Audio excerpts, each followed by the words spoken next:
Bonjour à tous et à toutes. Les soulèvements du peuple iranien suite au meurtre de Jina Mahsa Amini touchent profondément aux femmes qui intègrent les groupes féministes internationaux, composés par des femmes de différentes nationalités et luttes, mais avec un même objectif, l'égalité, l'autodétermination et la liberté des êtres humains. Jina Amini a été tuée le 16 septembre par la police des mœurs iranienne. Elle est victime de féminicide. Elle est victime de la violence étatique et policière. Elle est victime d'un système oppressif, discriminant et patriarcal. Comme dans tous les pays gouvernés par des régimes et des institutions patriarcales, le corps des femmes est instrumentalisé et utilisé comme terrain de bataille politique pour maintenir le contrôle social et supprimer toute forme de dissentiment. Le régime iranien, avec l'application de la charia et l'obligation à porter les voiles, a marginalisé les rôles des femmes dans la société, a étouffé leurs identités personnelles et collectives. Le port du voile, c'est un choix. Et comme toutes les autres questions qui concernent nos corps et nos vies, les femmes doivent avoir le droit à choisir pour elles-mêmes, à s'autodéterminer. Partout dans le monde, on observe des attaques continues aux droits des femmes. Ça n'arrive pas juste en Iran, même ici en Suisse ou dans des autres pays occidentaux, on observe une continue mise en question des droits pour lesquels les femmes ont lutté pendant des siècles et que l'on voit menacés par des institutions patriarcales et conservatrices. Le droit à l'avortement est un exemple, avec la révocation de la Roe vs Wade aux États-Unis et les lois anti-avortement en Pologne, Andorre ou Liechtenstein.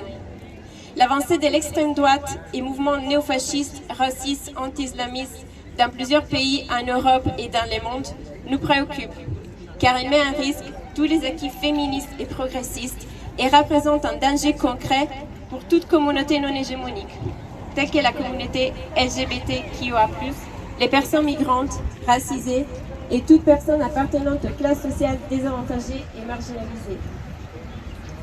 Pour nous toutes, vous, les peuples iraniens, vous êtes un exemple de force et résistance.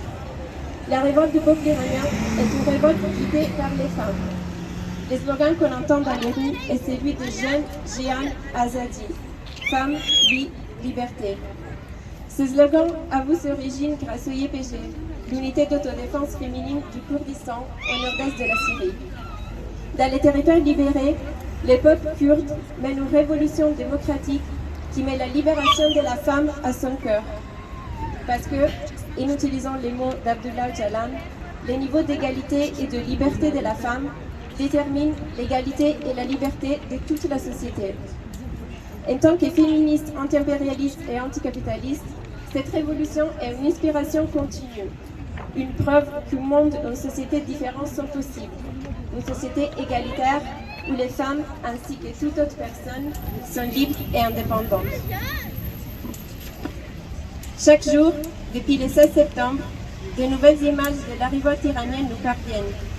Des images parfois brutales de la violence répressive de la machine étatique, mais aussi des images d'espoir, des combats, des luttes et des résistances. On admire profondément la persévérance, le courage et la détermination du peuple iranien. Leur lutte est une lutte pour une société plus libre et plus juste. Leur lutte, c'est aussi notre lutte. On est solidaire avec le peuple iranien, mais on est là aujourd'hui parce qu'on est aussi responsable. On est responsable d'amplifier leur voix et de la faire entendre tout autour de nous. Vive le peuple iranien, vive le peuple kurde, vive la liberté. Jeune Jihan Azadi.